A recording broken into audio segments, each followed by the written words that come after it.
Hello, welcome to TechSharmit. In this session, we will cover the further values from RTVSYSVAL command. So in order to explain the same, I am taking the program in edit mode. And here you can see that we have declared three variables related to the password fields. And these variables we are declaring by referring the IBM official website. So once your variable declaration is done, then you can use the command RTVSYSVAL. So simply write RTVSYSVAL and then press F4. Once you press F4, it will ask you for two parameter.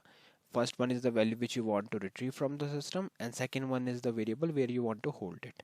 Now if you want to know more about this field, then you can press here F1 function key, and once you press F1, then it will open a help screen for you, this kind of help screen, or you can say help window, where you will find description of all the values that we can retrieve from the system. Okay, so in short, what it will provide the descriptive it will provide the description of all the possible values that we can retrieve from this RTVSYSVAL command.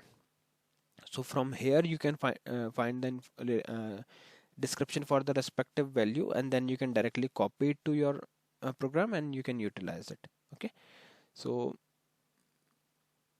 these are the values that we have already covered in our previous session. So today we are going to cover, let me take you to that value which we are going to discuss today.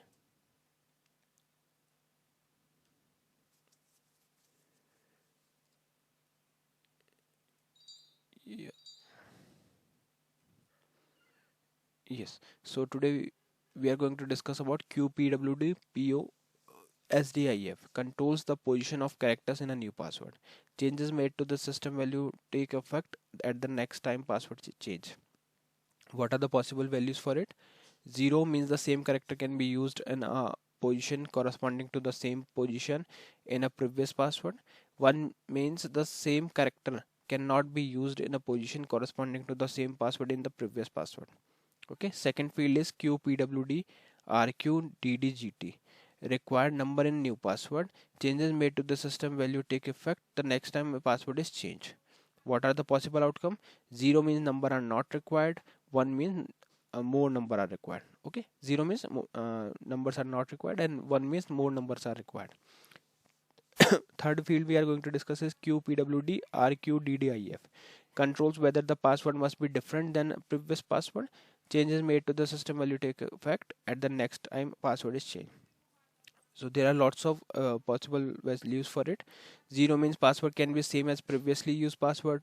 1 means password must be different than previous 32 password, and these are the other values.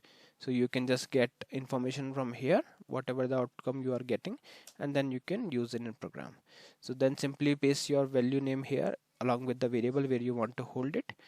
Similarly, we are retrieving the other two values, and once the value is retrieved, we are printing it using sndpgm-msg command. Okay, so once these line got executed, we will be able to print the output. Now let's compile it and see the output. It is compiled successfully. Now calling it, first output is 0, second is 1, third is 4th. Okay, so this is how we can use RTVSYSVAL command for retrieving the system values from the system. So I hope this is clear to all of you. In the next session we will discuss few more things. So thank you for watching TechSharmit.